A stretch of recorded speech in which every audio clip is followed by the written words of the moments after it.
Décembre 2019. Dans le glacial cimetière ferroviaire de Culot, une griffe hydraulique déchire sans pitié le nez orange de la motrice TGV 01. Sans discours solennel, sans flash d'appareil photo. Celui que des générations de cheminots appelaient affectueusement Patrick meurt dans un silence assourdissant, réduit en quelques heures à un vulgaire tas d'aluminium et d'acier. Pourquoi pleurer un simple train? Parce qu'en 1981, cette flèche orange n'a pas seulement roulé sur des rails, elle a ressuscité une industrie au bord du gouffre. À son apogée, le TGV Sud-Est était le symbole ultime de la puissance française. 30 ans d'avance sur le reste du monde. Un record du monde propulsé à 380 km/h. Des usines tournant jour et nuit à Belfort et des centaines de millions de passagers transportés avec fierté. 40 ans plus tard, cet âge d'or s'est évaporé. Les rames légendaires ont été envoyées à la casse. Les ateliers historiques de production luttent pour leur survie et le silence a remplacé le vrombissement triomphant des moteurs. Comment une machine aussi triomphante, qui a redéfini la géographie de l'Europe et sauvé l'économie ferroviaire d'un pays, a-t-elle été impitoyablement éliminée par le système qu'elle avait elle-même créé? Ce n'est pas une défaillance technique, ce n'est pas l'obsolescence de la vitesse. C'est le triomphe glacial des feuilles de calcul sur le génie humain. Voici l'histoire de la façon dont la quête d'efficacité absolue peut finir par détruire les symboles qui ont bâti une nation. Dans les années 1960, la France est une nation en pleine mutation, portée par le souffle glorieux des Trente Glorieuses. Pourtant, au cœur de cette modernisation effrénée, un géant silencieux vacille. La Société nationale des chemins de fer français, la prestigieuse SNCF, voit son empire s'effriter jour après jour. Le train qui avait jadis forgé l'unité industrielle de la nation au XIXe siècle est désormais perçu comme un vestige du passé, une relique lente et lourde condamnée par l'accélération du monde moderne. Deux rivaux impitoyables resserrent leur étau sur le rail. Sur le bitume, l'automobile individuelle, symbole ultime de liberté et d'élévation sociale, inonde les nouvelles autoroutes de béton. Dans les airs, l'aviation commerciale à réaction démocratise la vitesse. En quelques heures de vol, Caravelle et Boeing relient désormais les grandes métropoles européennes, rendant les longs trajets ferroviaires soudainement interminables et fastidieux. Pour les voyageurs de l'époque, traverser le pays en train signifie subordonner son temps à un réseau vieillissant. Entre Paris et Lyon, l'artère vitale de l'économie française, les express les plus performants, bien que tractés par de nobles locomotives électriques comme les BB 9200, peinent et exigent au minimum 4 longues heures de trajet. La vitesse commerciale stagne, bridée par l'architecture même des voies de ferrée traditionnelles, conçues un siècle plus tôt avec d'innombrables courbes pour épouser les reliefs et desservir chaque bourgade. Le rail perd son sang, les wagons se vident, les déficits s'accumulent de manière alarmante dans les caisses de l'État, et une question existentielle commence à résonner dans les couloirs des ministères parisiens. Le train a-t-il encore un avenir? Cette crise de fréquentation ne frappe pas seulement les gares de la capitale. Elle envoie une onde de choc glacial jusqu'au cœur industriel de l'Est de la France, à Belfort. Là, adossée au contrefort du Jura, se dresse la forteresse d'Alstom. Ces usines monumentales, véritables cathédrales de briques et d'acier, sont le berceau historique de la traction ferroviaire française. Depuis des décennies, des milliers d'ouvriers, de mécaniciens et d'ingénieurs y fondent, usinent et assemblent les locomotives qui font rouler le pays. Mais à l'aube de la décennie 1970, le climat dans les neiges de Belfort est lourd d'inquiétude. Le carnet de commandes de la traction traditionnelle s'essouffle. Les dirigeants et les syndicats comprennent que si le train ne se réinvente pas radicalement, la chaîne de production ferroviaire risque de s'éteindre. Pour les ouvriers d'Alstom, dont le savoir-faire se transmet de père en fils, le constat est terrible. Construire des trains robustes et fiables ne suffit plus. Le monde ne veut plus seulement de la force motrice, il exige de la vitesse pure. C'est dans cette atmosphère de crépuscule qu'une poignée d'ingénieurs visionnaires de la SNCF et d'Alstom décident de tenter un pari qui ressemble, pour beaucoup de technocrates de l'époque, à une douce folie. Plutôt que de gérer le déclin inéluctable du rail, ils optent pour l'offensive absolue. Leur concept est simple à énoncer, mais techniquement vertigineux. Faire rouler un train sur des roues en acier, sur des rails en acier, aux vitesses commerciales d'un avion. Jusqu'alors, le dogme ferroviaire mondial affirmait qu'au-delà de 200 km par heure, le contact acier contre acier deviendrait trop instable, que les forces de friction détruiraient les voies et que le courant électrique ne pourrait être capté sans arracher les caténaires. D'autres nations, comme l'Allemagne ou le Japon, explorent alors des technologies alternatives et coûteuses comme la sustentation magnétique. Mais les ingénieurs français, guidés par une volonté de sauver leur industrie lourde existante, refusent d'abandonner la roue et le rail. Sous la direction de techniciens acharnés, un projet secret prend forme dans les bureaux d'études. On ne cherche plus à améliorer une locomotive tirant des wagons disparates. On imagine une rame articulée, aérodynamique comme un fuselage d'avion, où la motorisation est répartie et intégrée dans un ensemble indivisible. Pour franchir le mur de la vitesse sans exploser les coups de terrassement, ce futur train devra être capable de s'affranchir des contraintes géographiques traditionnelles. Il ne contournera plus les collines. Il les gravira à pleine vitesse grâce à des pentes de 35 pour 1000, impensable pour un train classique. En 1966, la création du service de la recherche de la SNCF marque le véritable point de départ de cette aventure transhumaniste du fer. Dans le plus grand secret, à Belfort, les ouvriers d'Alstom reçoivent de nouveaux plans. Les chalumeaux s'allument pour façonner quelque chose que l'industrie ferroviaire n'a jamais vu. Ce n'est plus un simple train de voyageurs qui se dessine dans les vapeurs d'usinage. C'est une arme de reconquête économique, un laboratoire roulant conçu pour défier les lois de la physique et sauver le rail français de l'oubli. Pourtant, personne dans les ateliers ne se doute encore que cette obsession de la vitesse absolue va donner naissance à une bête technologique qui, 50 ans plus tard, finira par dévorer ses propres créateurs. Le projet très grande vitesse vient de naître. À l'aube des années 1970, dans l'enceinte hautement sécurisée des ateliers d'Alstom à Belfort et sous les hangars d'essai de la SNCF, le futur ferroviaire de la France prend une forme concrète, mais inattendue. Les ingénieurs obsédés par la légèreté et la puissance brute ont choisi une voie technique audacieuse, la turbine à gaz. Inspirés par les avancées de l'aéronautique, ils installent des moteurs d'hélicoptères modifiés à l'intérieur d'une rame prototype expérimentale, baptisée TGV 001. Ce monstre d'aluminium et d'acier peint en gris et orange ne ressemble à rien de connu.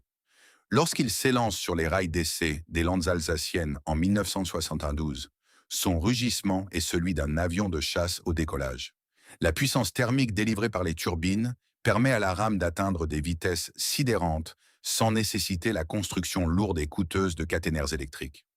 Le 8 décembre 1972, le TGV 001 pulvérise le record du monde de vitesse pour un train à traction thermique en atteignant 318 km/h. Dans les bureaux d'études de Belfort et les salons ministériels de Paris, l'euphorie est totale. Le pari semble gagner. La France tient sa machine à surmonter le temps. Un outil de fierté nationale prêt à être déployé à grande échelle. Mais l'histoire industrielle est souvent à la merci des convulsions géopolitiques mondiales. En octobre 1973, la guerre du Kippour éclate, déclenchant le premier choc pétrolier.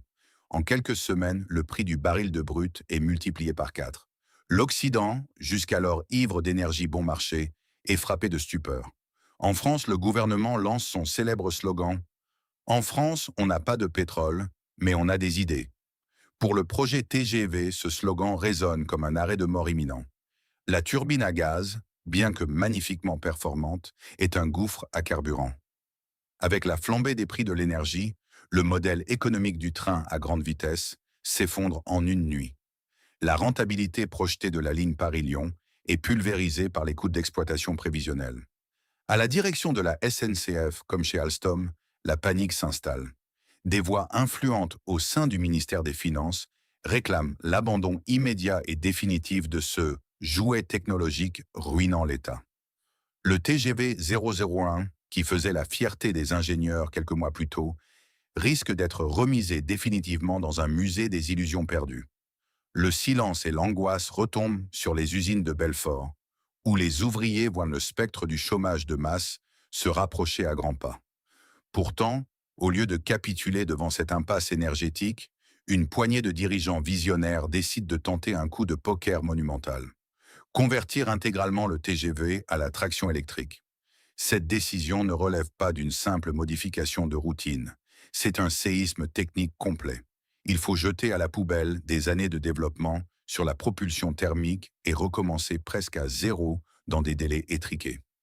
Dans les ateliers d'Alstom à Belfort et de Francorchamps, les ingénieurs et les techniciens s'engagent dans une course contre la montre frénétique.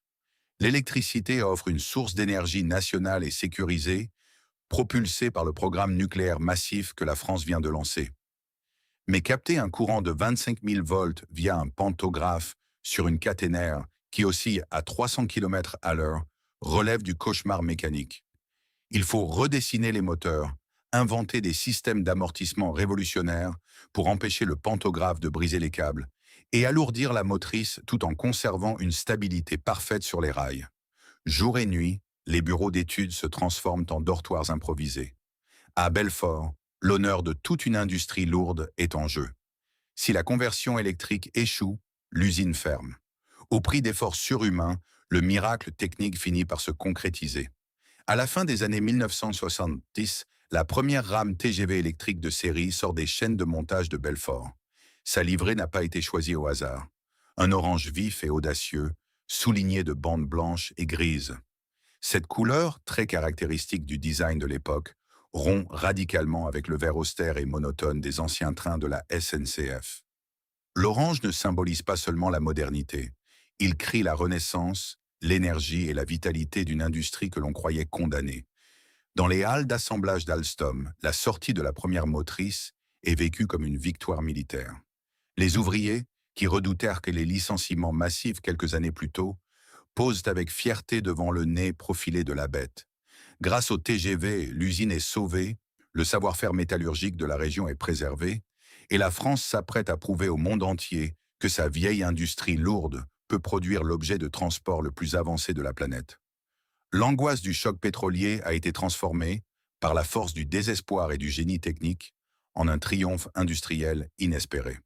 Le couronnement de cette épopée survient sous un ciel d'automne, le 22 septembre 1981. En gare de Lyon, à Paris, l'atmosphère est électrique. Le président de la République, François Mitterrand, fraîchement élu, s'apprête à inaugurer officiellement la première ligne à grande vitesse d'Europe, le TGV Sud-Est, reliant la capitale à Lyon. Devant un parterre de ministres, de journalistes internationaux et de cheminots émus aux larmes, le président monte à bord de la motrice orange. Lorsque la rame s'ébranle et quitte la banlieue parisienne pour s'engager sur la ligne nouvelle, le silence dans l'habitacle est impressionnant. Puis l'accélération commence. La vitesse grimpe sur les cadrans, 200, 250, puis la barre symbolique des 260 km à l'heure en vitesse commerciale est franchie avec une fluidité déconcertante. Dehors, le paysage du Morvan ne défile plus. Il est littéralement aspiré par les vitres du train. Le voyage qui exigeait autrefois 4 heures de souffrance s'effectue désormais en exactement 2 heures. Au micro de la télévision nationale, François Mitterrand déclare « Nous sommes ici au cœur de la force créatrice de la France ». Ce jour-là, le pays tout entier a l'impression d'avoir vaincu la tyrannie des distances. Le succès commercial est instantané et phénoménal. Les Français s'éprennent passionnément de leur train orange.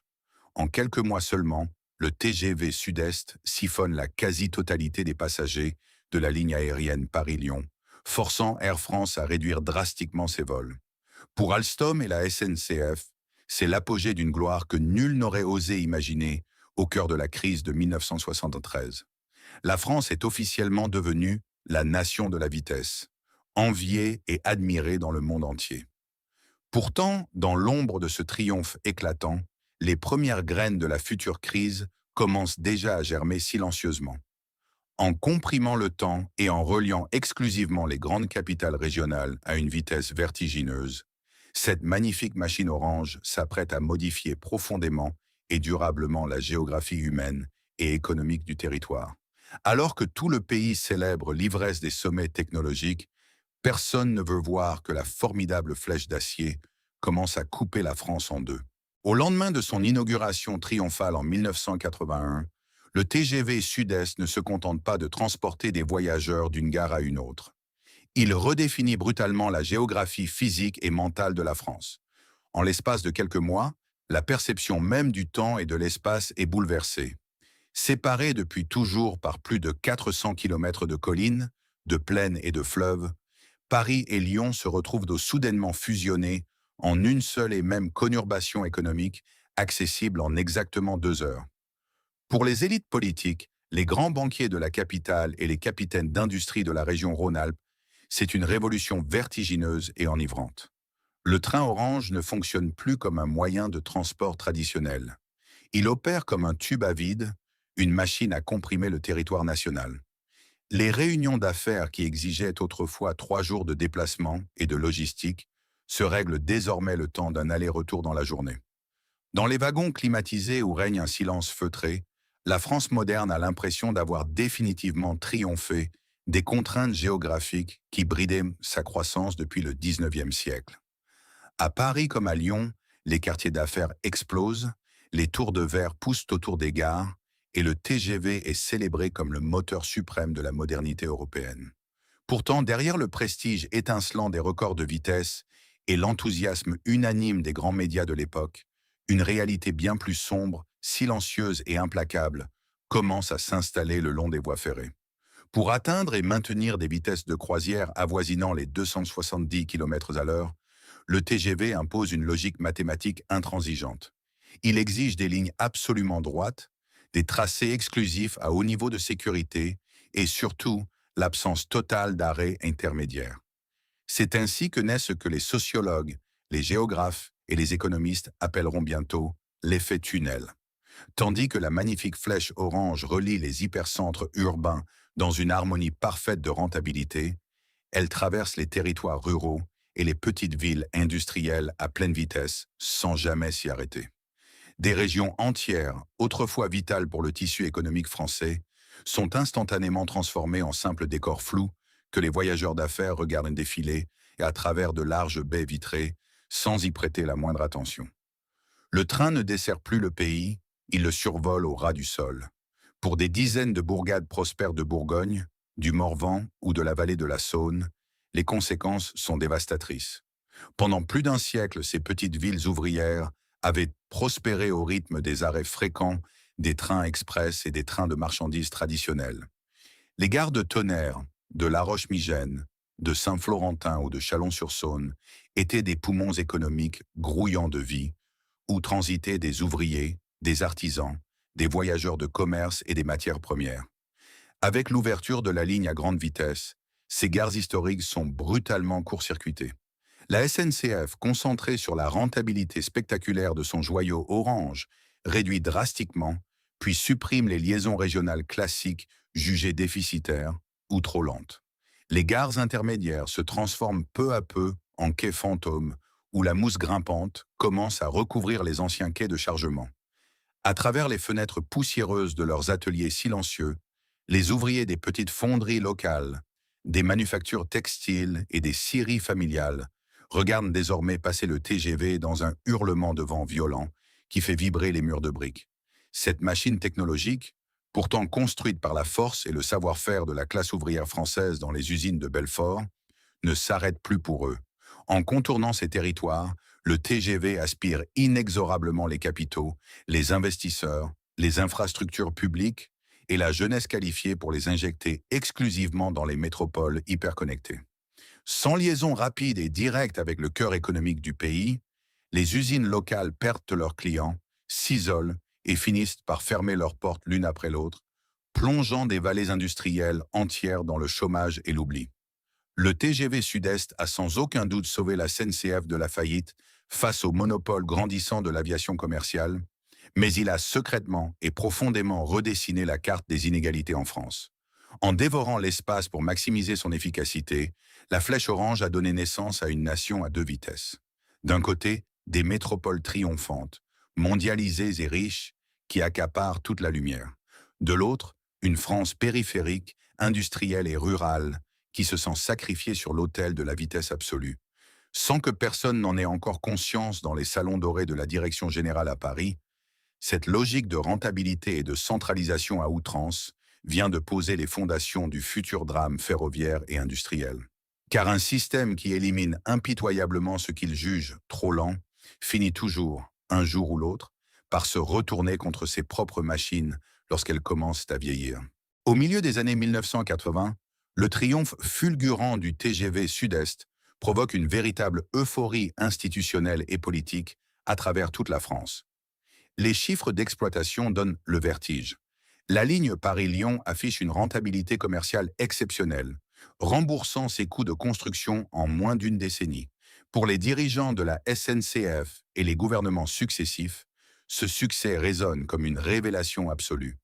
Le train à grande vitesse n'est plus vu comme une simple liaison entre deux villes, mais comme la clé de voûte universelle de l'aménagement du territoire et de la fierté technologique nationale. Une frénésie de construction s'empare alors du pays. Puisque le modèle fonctionne à merveille vers le sud, il faut l'étendre partout, à n'importe quel prix. En quelques années, de grands projets pharaoniques sortent des cartons. Le TGV Atlantique vers l'ouest en 1989, puis le TGV Nord en 1993, ouvrant la voie vers la Manche et le cœur de l'Europe. Dans les usines d'Alstom à Belfort et à La Rochelle, les carnets de commandes débordent. Les chaînes de montage tournent à plein régime pour livrer des flottes de plus en plus sophistiquées. Pourtant, derrière cet optimisme triomphant et l'apparence d'un empire ferroviaire invincible, un mécanisme financier redoutable est en train de se mettre en place, prêt à piéger l'ensemble du système. Ce que le grand public et de nombreux élus locaux ignorent ou feignent d'ignorer dans cette course à la vitesse, c'est que la grande vitesse ferroviaire obéit à une loi économique impitoyable. Les rendements sont décroissants. La ligne historique Paris-Lyon reliait les deux plus grands pôles économiques du pays sur un tracé idéal, garantissant un taux de remplissage maximal. Mais plus le réseau s'étend vers des régions moins densément peuplées ou sur des parcours géographiquement complexes, plus les coûts de construction explosent, alors que la rentabilité intrinsèque s'effondre. Construire une ligne à grande vitesse, LGV, ne consiste pas à poser de simples rails sur le sol. C'est une opération de chirurgie lourde sur le paysage qui exige le terrassement de millions de mètres cubes de terre, l'érection de viaducs monumentaux, le creusement de tunnels profonds et la pose de caténaires ultra renforcés capables de résister à des tensions électriques extrêmes.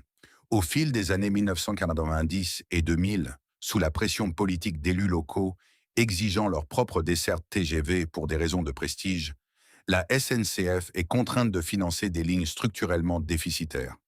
L'entreprise publique commence à accumuler une dette monumentale, un gouffre financier qui gonfle d'année en année pour atteindre des dizaines de milliards d'euros. Le joyau technologique qui devait enrichir le rail devient peu à peu son principal boulet financier. À ce fardeau de la dette d'infrastructure s'ajoute une réalité technique que les ingénieurs connaissent bien, mais que les comptables avaient sous-estimée: le coût exorbitant de l'entretien à très haute vitesse. Faire rouler un train de 400 tonnes à 300 km/h ne tolère pas la moindre approximation mécanique. Sur une ligne classique, un léger défaut d'alignement de la voie est inconfortable. Sur une ligne TGV, c'est un danger de mort. Pour maintenir un niveau de sécurité absolu, le réseau exige des interventions chirurgicales nocturnes permanentes. Chaque nuit, des trains de meulage et des équipes de techniciens spécialisés doivent inspecter, recharger et ajuster au millimètre près les rails, les ballasts et les systèmes de signalisation. Plus le réseau vieillit, plus cette maintenance préventive dévore les budgets d'exploitation. Du côté du matériel roulant, le constat est tout aussi alarmant. Les motrices orange de la première génération, qui avalent tant des millions de kilomètres sans répit, subissent des contraintes physiques inouïes. Les vibrations à de la haute fréquence, les chocs aérodynamiques lors des croisements de rames dans les tunnels et les freinages surpuissants fatiguent des structures métalliques. L'entretien des essieux, le remplacement des roues usinées par la friction extrême et la révision des moteurs électriques coûtent de plus en plus cher. Ce qui était à l'origine une merveille de simplicité relative par rapport aux avions se transforme en un monstre technologique extrêmement coûteux à maintenir en état de marche. Coincé entre une dette abyssale et des frais de maintenance qui montent en flèche, la direction de la SNCF se retrouve face à un dilemme mathématique insoluble. Pour survivre et payer les intérêts de ses emprunts pharaoniques, l'opérateur n'a plus qu'une seule issue: augmenter le prix des billets et rentabiliser chaque centimètre carré à l'intérieur des trains. C'est ici que se referme le piège du paradoxe des coûts. Le TGV, conçu initialement sous François Mitterrand comme un instrument de démocratisation du voyage et de cohésion sociale, se transforme progressivement en un produit de luxe, réservé aux hommes d'affaires et aux classes aisées. Pour le citoyen ordinaire, traverser la France à grande vitesse devient un investissement financier lourd. Le modèle économique originel s'est fracturé. La machine est parfaite, la vitesse est bien là, mais le système qui l'alimente est au bord de l'asphyxie financière. Et lorsque les caisses se vident et que le marché se sature, l'onde de choc ne tarde pas à frapper là où tout avait commencé, dans les ateliers de production de Belfort. À l'aube des années 2010, les brouillards hivernaux qui enveloppent la ville de Belfort semblent plus lourds qu'à l'accoutumée. Dans l'immense complexe industriel d'Alstom, l'ancien Alstom amputé de son H, les sirènes retentissent toujours pour marquer le changement de tour. Mais elles ne rythment plus l'effervescence d'autrefois. Le berceau historique du TGV, ce bastion de la mécanique lourde française, où les trains les plus rapides du monde ont vu le jour, est en train de sombrer dans une léthargie inquiétante. Dans les travées monumentales des ateliers de chaudronnerie et de montage, un silence inhabituel s'est installé, seulement brisé par le bruit sporadique de quelques ponts roulants et le sifflement isolé d'outils pneumatiques. Pour les cheminots de la production, dont beaucoup sont les petits-filles et les arrière-petits-fils des pionniers du fer, ce silence n'est pas synonyme de repos. Il résonne comme l'écho d'une mort lente. Les immenses halls de briques, autrefois saturés par les étincelles des soudures, la chaleur des fours et la fierté d'assembler les motrices oranges du TGV Sud-Est, paraissent désormais disproportionnés face à la maigreur cadavérique des carnets de commandes. La crise qui frappe Belfort n'est pas le fruit d'un accident brutal, mais la conséquence directe et mathématique de la politique ferroviaire nationale des décennies précédentes. Pendant 30 ans, l'État français et la SNCF ont commandé des trains à grande vitesse, à un rythme effréné, pour équiper le réseau Sud-Est, puis Atlantique, Nord et Est. Le pays s'est saturé de rames ultramodernes. Une fois le réseau principal entièrement couvert, le besoin de nouvelles machines a logiquement chuté. De plus, la durée de vie de ces monstres d'acier, conçus par les ouvriers de Belfort pour résister à l'épreuve du temps et des très hautes vitesses, s'étend sur 3 à 4 décennies avec une maintenance adéquate. La qualité exceptionnelle du travail ouvrier s'est ainsi retournée contre les travailleurs eux-mêmes. En construisant des trains quasiment indestructibles, le site de Belfort a progressivement tari sa propre source de revenus. Entre 2008 et 2015, les commandes publiques s'effondrent. La SNCF, lourdement endettée par l'extension de ses lignes et les coûts d'entretien, gèle ses investissements dans le matériel roulant. Les chaînes d'assemblage se vident. Pendant que les ouvriers continuent de pointer dans l'angoisse de voir les portes se fermer définitivement, à des centaines de kilomètres de là, dans les tours de verre de la Défense à Paris, l'avenir de Belfort est analysé à travers des feuilles de calcul financières. Pour la direction générale d'Alstom et ses actionnaires, le marché ferroviaire s'est mondialisé. La concurrence ne vient plus des pays voisins, mais des géants asiatiques et d'une guerre des prix impitoyable. Dans cette nouvelle logique capitaliste, les coûts fixes élevés des vieilles usines européennes, avec leur main-d'œuvre hautement qualifiée et protégée par le droit social français, sont perçus comme un handicap structurel majeur. Les analystes financiers remettent en question la pertinence de maintenir un site d'assemblage de locomotives aussi massif à Belfort, alors que le groupe possède d'autres usines plus modernes en Alsace ou à l'étranger, plus proches des nouveaux marchés d'exportation. L'héritage, la tradition industrielle et le rôle historique de Belfort dans le sauvetage du rail français n'ont aucune valeur comptable. Pour la finance internationale, une usine qui ne tourne qu'à un tiers de sa capacité n'est pas un monument historique. C'est un actif toxique qu'il faut restructurer ou liquider. Le véritable coup de tonnerre éclate le 7 septembre 2016. Ce jour-là, la direction générale d'Alstom convoque les syndicats et annonce une décision qui fait l'effet d'une bombe nucléaire dans toute la vallée, l'arrêt définitif de la production de trains et de locomotives à Belfort d'ici 2018. L'activité d'assemblage, qui constitue l'âme et la raison d'être du site depuis 1879, doit être transférée à l'usine de Reichshofen, en Alsace.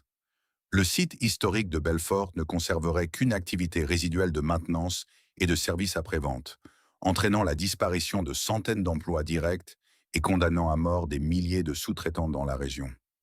Pour les 400 ouvriers, techniciens et ingénieurs de l'usine, le choc est d'une violence inouïe. C'est un sentiment de trahison absolue qui submerge les ateliers. Ceux qui avaient accepté des sacrifices salariaux, des gels de primes et une flexibilité accrue pour maintenir la compétitivité du site réalisent que leur sort était déjà scellé dans les conseils d'administration. Le TGV Sud-Est 01, la célèbre motrice Patrick, qu'ils avaient construite de leurs propres mains pour sauver la SNCF après le choc pétrolier de 1973, semble désormais appartenir à un âge d'or à jamais révolu. La réaction de la ville est immédiate et viscérale.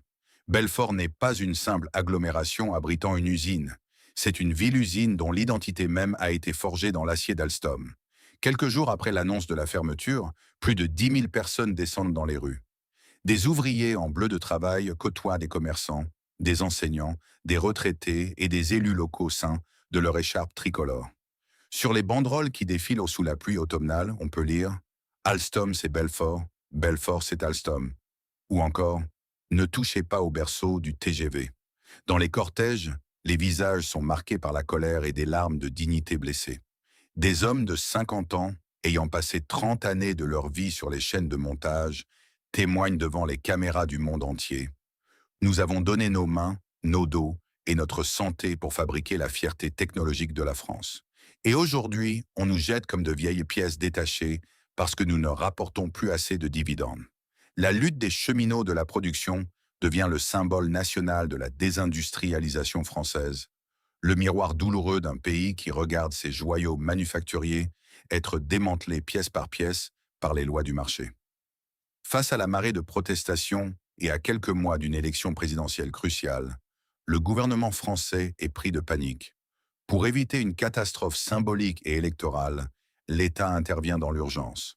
En octobre 2016, le gouvernement annonce un plan de sauvetage inespéré.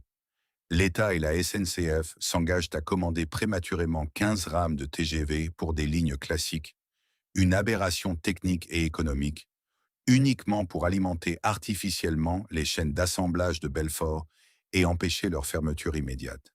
La production est sauvée de justesse, mais le cœur n'y est plus. Les ouvriers de Belfort ne sont pas dupes. Ce sursis obtenu par la politique ne change rien aux réalités fondamentales du capitalisme industriel.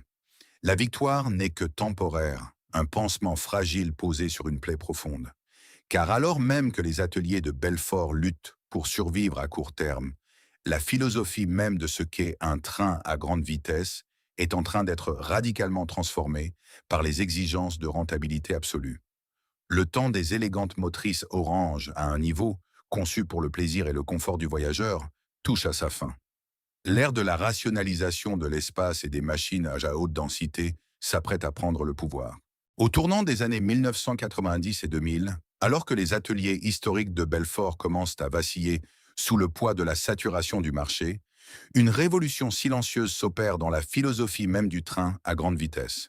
Pour faire face à la croissance exponentielle du trafic sur la ligne Paris-Lyon et absorber une dette d'infrastructure qui ne cesse de gonfler, la SNCF prend une décision radicale. Il faut maximiser le rendement de chaque sillon ferroviaire. Puisqu'il est impossible d'augmenter indéfiniment le nombre de trains circulant sur des voies déjà saturées à 300 km à l'heure, la solution technique s'impose d'elle-même. Il faut empiler les passagers. C'est ainsi que naît le TGV Duplex, une prouesse d'ingénierie qui introduit des rames à 2 niveaux. D'un point de vue purement mathématique et financier, le succès est absolu. Sans allonger les quais ni modifier les infrastructures, la capacité de transport d'un train bondit de près de 45%, passant de 368 places sur les vieilles rames orange à plus de 500 places sur les nouveaux mastodontes. Mais cette optimisation technique, célébrée par les analystes comme un chef-d'œuvre de productivité, marque le début d'une rupture profonde avec l'esprit d'origine du TGV. Le train cesse d'être un espace de voyage pour devenir une formidable machine d'abattage de flux humains. Pour les millions de voyageurs qui avaient connu l'âge d'or du TGV Sud-Est, la transition est vécue comme une dégradation sensible de l'expérience ferroviaire. Les premières rames orange, malgré leur esthétique datée, avaient été conçues dans une optique de confort aéronautique et de convivialité. Les sièges y étaient larges, moelleux, généreusement espacés, et les larges baies vitrées offrait une vue panoramique et apaisante sur les paysages qui défilaient. On y prenait le temps de voyager, de lire ou de converser dans des salons aux couleurs chaleureuses. L'arrivée massive des rames à 2 étages et le réaménagement progressif des flottes existantes balaient cet héritage. Pour faire tenir 2 niveaux dans un gabarit ferroviaire restreint par la hauteur des tunnels et des caténaires, les concepteurs sont contraints de comprimer les volumes. Les plafonds s'abaissent, réduisant la sensation d'espace et amplifiant la résonance acoustique. Les sièges se durcissent, les dimensions se réduisent, et l'espace pour les jambes fond comme neige au soleil. Les fenêtres, autrefois généreuses, deviennent de simples hublots étroits qui coupent le voyageur du monde extérieur. L'orange vibrant et optimiste des années 1980 laisse place à des livrées métalliques, grises, bleues ou noires, d'une froideur clinique.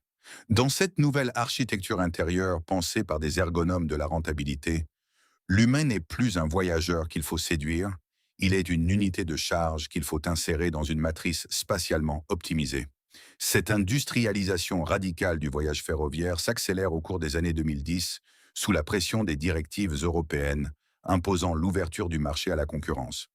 Menacée par l'arrivée imminente d'opérateurs étrangers et par l'essor fulgurant du covoiturage, la SNCF doit impérativement casser ses coûts pour préserver ses parts de marché. L'entreprise publique lance alors son offre low cost et symbolisée par des trains peints en bleu et rose pastel. Cette nouvelle formule pousse la logique de rationalisation jusqu'à son paroxysme absolu, pour proposer des billets à bas prix tout en préservant des marges bénéficiaires acceptables. La voiture-bar, lieu historique de sociabilité et de respiration dans le train, est purement et simplement supprimée et remplacée par des rangées de sièges supplémentaires. Le nombre de places par rame est porté à un niveau record, frôlant les 640 passagers. Le nettoyage est accéléré lors des rotations en gare, les règles de bagages se durcissent et le personnel de bord, autrefois ambassadeur du prestige ferroviaire, est réduit au strict minimum réglementaire de sécurité. Cette mutation profonde du modèle ferroviaire scelle le destin de la première génération de trains à grande vitesse. Dans ce nouvel écosystème dominé par la densité extrême, l'efficacité énergétique par passager et la gestion algorithmique des flottes, les vaillantes motrices du TGV Sud-Est font figure d'anomalies préhistoriques. Avec leur structure à un seul niveau et leur capacité de transport jugée désormais insuffisante par les logiciels de rentabilité de la direction générale, les rames orange d'origine ne rentrent plus dans les équations financières de la compagnie. Bien qu'elles soient encore techniquement capables de rouler à 300 km/h avec une fiabilité remarquable, elles sont devenues un luxe d'espace que le capitalisme ferroviaire moderne ne peut plus tolérer. L'heure n'est plus à l'admiration des pionniers. L'heure est au calcul implacable de l'obsolescence et de l'usure mécanique. Le compte à rebours pour les machines historiques a officiellement commencé. Au tournant de la décennie 2010, alors que les flottes à 2 niveaux dominent désormais le paysage ferroviaire français, un ennemi invisible et implacable commence à ronger les rames pionnières du TGV Sud-Est, le temps. Conçues à la fin des années 1970 pour une durée de vie théorique de 30 ans, les célèbres motrices orange, désormais repeintes dans des livrées grises et bleues, ont été poussées bien au-delà de leurs limites initiales. Pour amortir au maximum les investissements passés et pallier le gel temporaire des commandes de nouveaux trains, la direction de la SNCF a prolongé leur exploitation par des programmes de rénovation lourde. Mais la physique des matériaux a ses propres lois, et elle ne se négocie pas dans les bureaux de finance. À l'intérieur des ateliers de maintenance de Reichshofen, de Bischheim ou de Villeneuve-Saint-Georges, les ingénieurs et les mécaniciens font face à une réalité technique de plus en plus complexe. Faire rouler une structure métallique de plusieurs centaines de tonnes à des vitesses commerciales oscillant entre 270 et 300 km/h génère un niveau de stress mécanique phénoménal. Au fil des millions de kilomètres parcourus, certaines rames dépassant largement le seuil vertigineux des 13 millions de kilomètres, soit l'équivalent de plus de 300 tours de la Terre, les structures s'épuisent. Le principal défi technique auquel sont confrontés les ateliers n'est pas l'usure des pièces amovibles, comme les freins ou les roues, qui sont remplacées régulièrement, mais la fatigue structurelle des caisses et des bogies. À chaque passage dans un tunnel, à chaque croisement d'un autre TGV à vitesse maximale, la carlingue subit une onde de choc aérodynamique qui la comprime et la déforme de manière imperceptible.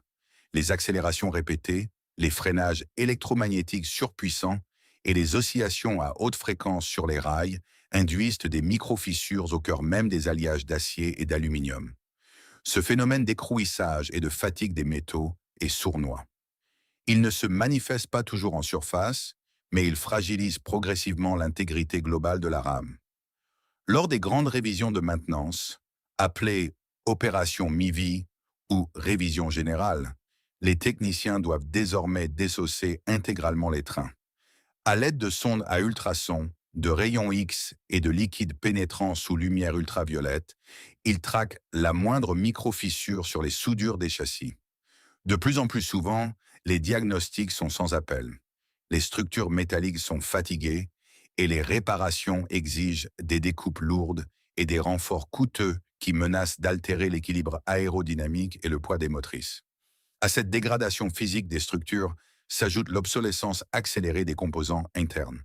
Le TGV Sud-Est est né au début de l'ère informatique et électronique. Ses systèmes de commande, de signalisation et de puissance reposent sur des technologies des années 1970 et 1980 qui ne sont plus fabriquées par l'industrie mondiale. Les transformateurs lourds, les hacheurs de courant à thyristor et le câblage à haute tension interne souffrent de la chaleur, de l'humidité et des vibrations ininterrompues. Trouver des pièces de rechange pour ces architectures électriques anciennes devient un cauchemar logistique pour la SNCF. Les fournisseurs originels ont disparu, ont fusionné ou ont cessé depuis longtemps de produire ces composants obsolètes. Pour maintenir les trains en circulation, la compagnie est contrainte d'adopter une stratégie de cannibalisme ferroviaire. On démonte les rames les plus fatiguées pour récupérer des cartes électroniques, des transformateurs et des moteurs afin de prolonger la vie de celles qui roulent encore. Dans les ateliers de maintenance, cette gestion de la pénurie transforme le travail des techniciens en un combat quotidien et anxiogène contre la panne à répétition. Au milieu des années 2010, la situation bascule dans une impasse mathématique. Pour espérer prolonger la vie des rames Sud-Est de 10 années supplémentaires et leur faire atteindre le cap des 40 ans, la SNCF doit engager une nouvelle vague de rénovation lourde. Mais lorsque les experts rendent leur chiffrage, les sommes avancées donnent le vertige à la direction financière. Le coût d'une révision structurelle complète, incluant le désamiantage, la réfection des câblages haute tension, le remplacement des bogies fissurées et la modernisation des systèmes de sécurité embarqués pour répondre aux nouvelles normes européennes, dépasse désormais la valeur résiduelle du train lui-même. En d'autres termes, réparer une vieille rame à un seul niveau coûte presque aussi cher que de contribuer à l'achat d'un tronçon de TGV duplex neuf, offrant le double de capacité. Le modèle de la maintenance infinie se heurte à la réalité implacable de la rentabilité d'entreprise. Pour une compagnie publique endettée à hauteur de plusieurs dizaines de milliards d'euros et menacée par l'ouverture à la concurrence, injecter des sommes colossales pour maintenir en vie des trains de moindre capacité est jugé comme une aberration financière irresponsable. Au-delà de la logique comptable, c'est l'argument suprême de la sécurité ferroviaire qui scelle le destin des machines. Dans le domaine de la très grande vitesse, le compromis technique n'existe pas. À 300 km à l'heure, la moindre défaillance d'un bogie, la rupture d'un essieu ou un court-circuit majeur sur un bloc moteur peut provoquer une catastrophe industrielle d'une ampleur sans précédent. Les ingénieurs de la sécurité ferroviaire allèrent dans la direction. Pousser plus loin l'exploitation de structures métalliques ayant déjà subi 4 décennies de contraintes extrêmes augmente exponentiellement le risque de défaillance critique en ligne. Malgré l'attachement émotionnel des cheminots et du grand public pour ces trains légendaires qui n'ont jamais connu d'accident mortel à grande vitesse au cours de leur carrière commerciale, la raison technique l'emporte. On ne peut pas jouer au dé avec les lois de la résistance des matériaux pour préserver un symbole historique. La cruauté du vieillissement industriel s'est finalement refermée sur le TGV Sud-Est. La machine n'est pas morte d'un échec fonctionnel. Elle a fonctionné avec une perfection admirable jusqu'à l'extrême limite de ses fibres de fer et d'acier. Mais dans un monde industriel moderne, régi par des normes de sécurité de plus en plus strictes et une optimisation budgétaire chirurgicale, la vieillesse d'une machine ne lui confère aucun respect. Elle la transforme en un risque financier et technique intolérable. Les rapports d'expertise sont transmis au sommet de la direction à Paris. Les tableaux comparatifs entre les coûts de maintenance des vieilles rames oranges et les perspectives de rentabilité des nouvelles rames à haute densité sont définitifs. Le verdict ne dépend plus du travail acharné des ouvriers de maintenance qui ont tout fait pour sauver leur train. Il est désormais entre les mains d'un petit comité de dirigeants réunis autour d'une table de conférence. La sentence est sur le point d'être signée dans le silence aseptisé d'un conseil d'administration. Au cœur de l'hiver 2018, loin des quais battus par les vents et des ateliers de maintenance où les mécaniciens s'efforcent de faire vivre les machines, l'avenir ultime du TGV Sud-Est se joue dans le silence feutré d'une salle de conseil d'administration. Au sommet de la tour de verre de la direction générale, à Saint-Denis, les plus hauts cadres dirigeants de la compagnie nationale se réunissent pour trancher le destin des rames de première génération. Sur la vaste table de conférence ne se trouvent ni les photos des triomphes passés, ni les souvenirs de l'inauguration de 1981, mais des dizaines de graphiques, des bilans prévisionnels et des audits techniques d'une froideur absolue. Dans ce sanctuaire de la gouvernance technocratique, le langage n'est pas celui de l'émotion ou du patrimoine industriel. On y parle d'optimisation des actifs, de rentabilité au siège kilomètre, de taux de défaillance par million de kilomètres parcourus et de retour sur capital investi. Pour les directeurs financiers et les stratèges du réseau, la situation s'énonce comme une équation mathématique implacable. Face à l'ouverture imminente de la grande vitesse aux opérateurs privés européens et à l'explosion des coûts de maintenance d'infrastructures vieillissantes, la compagnie ne peut plus se permettre d'entretenir une flotte hétérogène et coûteuse. La rationalisation n'est plus une option. Elle est devenue un impératif de survie économique. Projetés sur les grands écrans de la salle, les chiffres des dernières expertises techniques agissent comme un réquisitoire sans appel. Les ingénieurs du matériel y exposent de la réalité de la fatigue des métaux, les micro-fissures détectées dans les structures en aluminium et les bogies des rames orange atteignent désormais un seuil critique. Le coût estimé pour une nouvelle révision générale, la seule qui permettrait de prolonger l'exploitation de la rame emblématique TGV 01 Patrick et de ses sœurs pour 5 années supplémentaires, s'élève à plusieurs millions d'euros par train. En face de ces dépenses colossales, les analystes financiers opposent la rentabilité des flottes modernes. Une rame TGV duplex récente transporte près de 50% de passagers en plus pour un coût énergétique et une usure des rails par voyageurs nettement inférieure. Dans un marché ferroviaire de plus en plus saturé et concurrentiel, où chaque centime compte pour maintenir des tarifs attractifs tout en dégageant des marges, le maintien en service des vieilles rames à un seul niveau est jugé comme une perte sèche irrationnelle.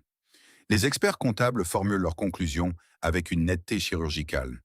Chaque kilomètre supplémentaire parcouru par un TGV de première génération détruit de la valeur pour l'entreprise publique. Le glorieux pionnier de 1981 est officiellement devenu un passif financier qu'il est temps de liquider. Pendant un court instant, au cours des débats, une voix tente pourtant d'évoquer le poids symbolique et humain de ces trains. On rappelle qu'éliminer définitivement les motrices orange, c'est tourner le dos à 40 ans d'histoire industrielle européenne, c'est effacer le travail de milliers d'ouvriers de Belfort et de techniciens qui ont consacré leur vie à ces machines.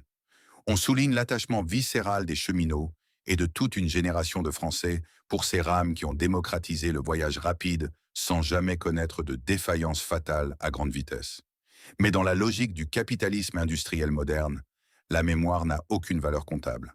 La nostalgie ne figure pas dans les bilans financiers et ne rassure ni les régulateurs européens, ni les banquiers créanciers de la dette ferroviaire.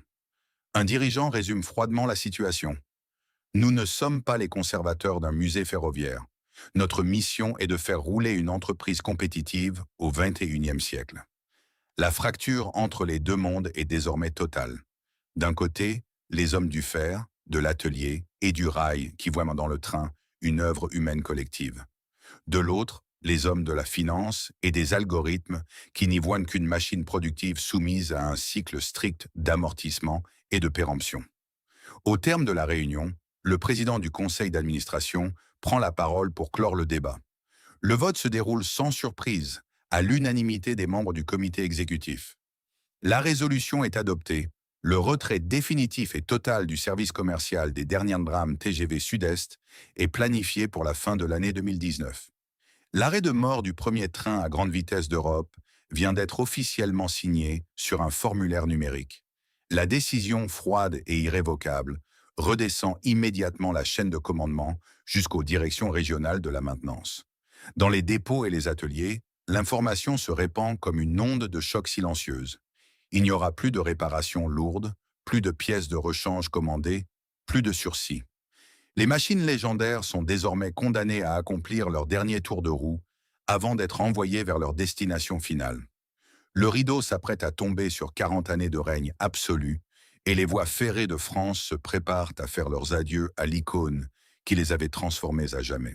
À la fin de l'année 2019, alors que le couperet administratif a définitivement condamné les pionniers du rail, la SNCF décide d'offrir à la toute première rame de la série, la légendaire TGV 01, un dernier tour d'honneur. Baptisé familièrement Patrick, en hommage au fils du premier conducteur qui l'avait fait rouler à la fin des années 1970, cette machine emblématique est temporairement habillée de ses 3 livrées historiques. Le célèbre orange des origines sur sa première motrice, le bleu et argent des années 1990 sur ses remorques et le carmillon contemporain sur sa seconde motrice. Pendant plusieurs semaines, le train sillonne les grandes lignes du pays, non plus pour transporter des voyageurs d'affaires pressés, mais pour faire ses adieux à la France qu'il a tant transformée. À chaque étape de cet ultime périple, d'anciens cheminots, des ouvriers à la retraite d'Alstom, des passionnés de mécanique et de simples citoyens se massent sur les quais des gares et sur les ponts, enjambant les voies. Dans le froid de décembre, certains sont venus avec leurs enfants pour leur montrer une dernière fois la machine qui incarnait la modernité triomphante de leur propre jeunesse. Les conducteurs qui se succèdent en cabine pour ce voyage d'adieu décrivent tous une émotion poignante. Aux commandes, la rame 01 répond avec la même docilité, la même puissance fluide et le même rugissement caractéristique qu'au premier jour. Techniquement, la bête n'est pas morte. C'est le système qui exige son effacement. Le jour de la circulation finale, l'ambiance dans le train n'est pas à la fête, mais au recueillement d'un enterrement industriel. Lorsque la rame quitte la ligne à grande vitesse pour s'engager sur les voies classiques qui mènent vers les centres de démantèlement, la vitesse chute brutalement. Le sifflement aérodynamique qui avait été le battement de cœur du train pendant 40 ans s'apaise pour laisser place au cliquetis lent et lourd des roues sur les joints de rail à l'ancienne. À l'intérieur des cabines de conduite, les regards sont graves. Les mécaniciens effectuaient les dernières séquences de freinage. Lorsque le train s'immobilise définitivement sur une voie de garage isolée, le pantographe est abaissé pour la toute dernière fois. Le contact avec la caténaire est rompu, un déclic sourd résonne dans l'armoire haute tension et le ronronnement continu des transformateurs et des ventilateurs s'éteint instantanément. Après avoir parcouru plus de 13 millions de kilomètres et transporté des générations de Français, la motrice Patrick est plongée dans le silence et le froid de l'hiver. Les portes sont verrouillées et les clés de la machine sont remises aux responsables de la fin de vie des matériels. Quelques semaines plus tard, c'est un tracteur diesel anonyme, couvert de cambouis, qui tire lentement les cadavres métalliques des rames TGV Sud-Est vers leur destination ultime. Les centres spécialisés de recyclage et de démolition ferroviaire, situés à Culloz, dans l'Aisne, ou à Baroncourt, dans la Meuse. Le contraste visuel est saisissant et cruel. Ces machines conçues pour l'éclat, la vitesse pure et la gloire technologique sont poussées sur des voies de triage rouillées, envahies par les ronces et les mauvaises herbes. Alignées par dizaines, les anciennes gloires de la SNCF attendent leur tour sous un ciel pluvieux. Leurs livrées sont déjà ternes, maculées de graisse et de poussière, et leurs vitres, autrefois fenêtres ouvertes sur les paysages de France, sont désormais aveugles et parfois brisées. Dans ces immenses cimetières industriels, il n'y a plus de passagers, plus de contrôleurs en uniforme impeccable, plus d'annonces par haut-parleur.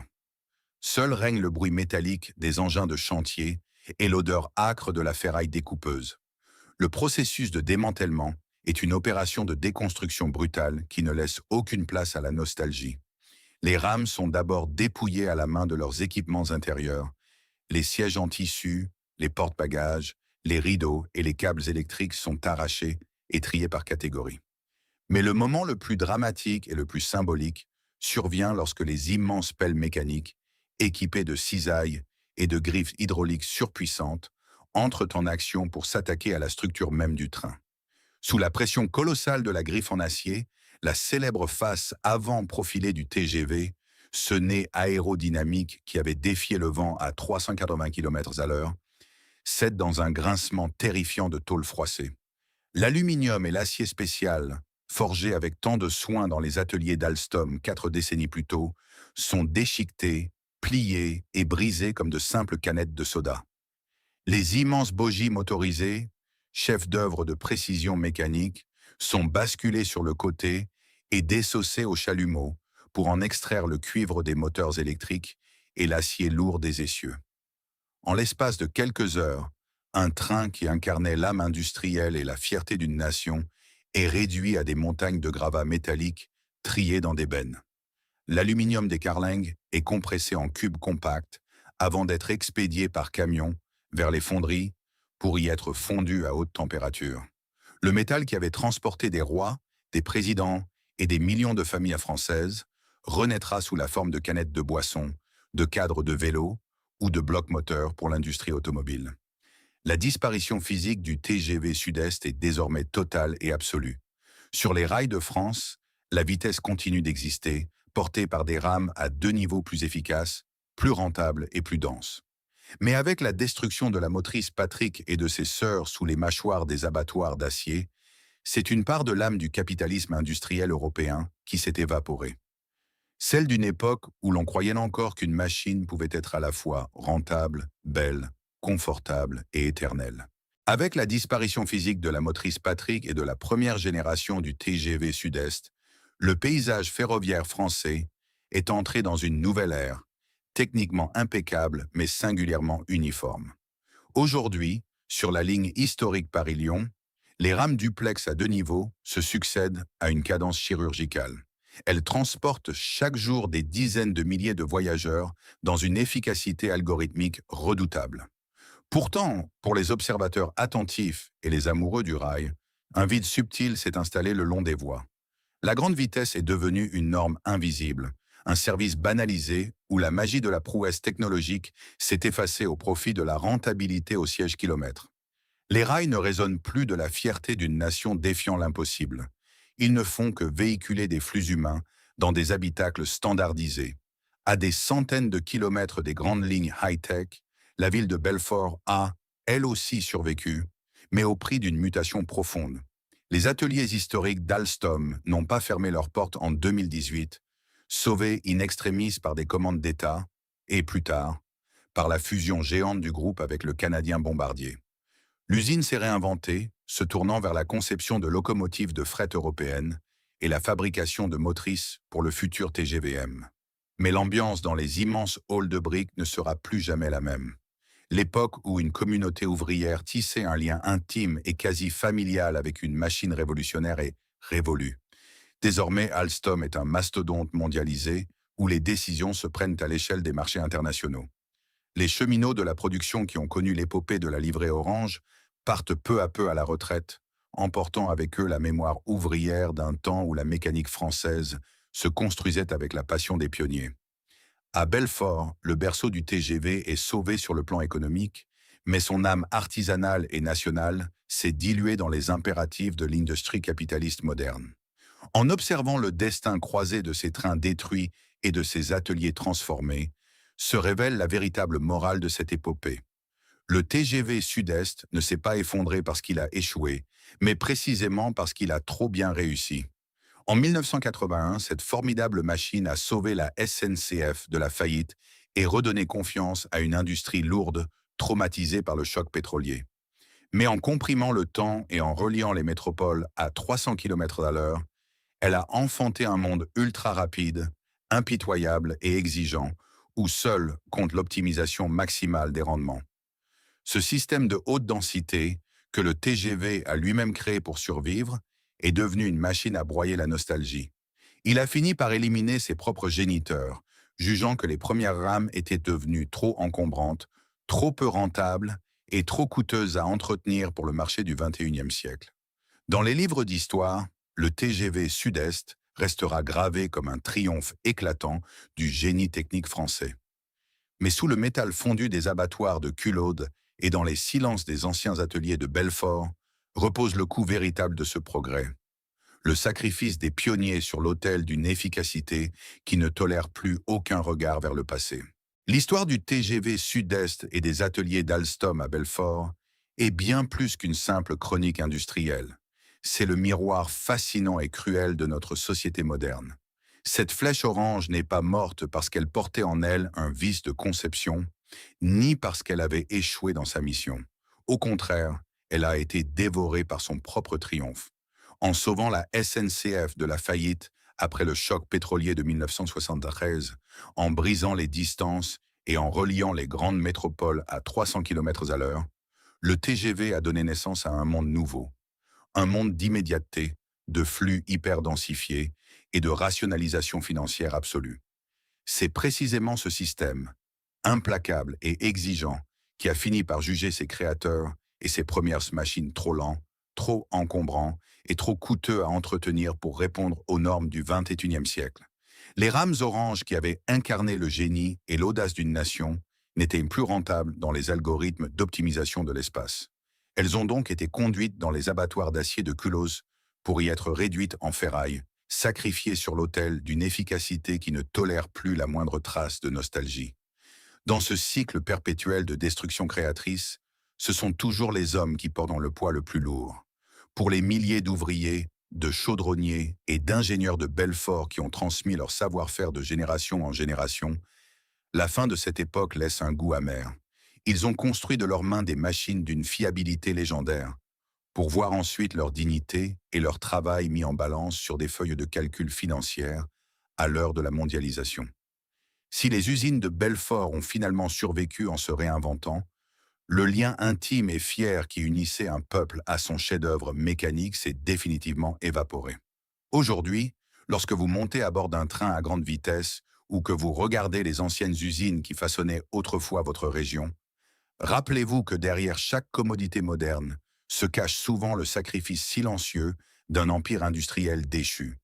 Et dans votre pays, quelle machine emblématique, quelle usine historique ou quel symbole d'une époque glorieuse a aujourd'hui disparu dans l'indifférence générale?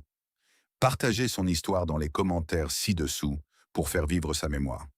Si ce voyage dans les coulisses de l'histoire industrielle vous a touché, n'oubliez pas de vous abonner à la chaîne et d'activer la cloche de notification pour ne manquer aucun de nos prochains documentaires sur les empires oubliés et les géants tombés du monde moderne. Merci de votre fidélité et à très bientôt pour une nouvelle enquête.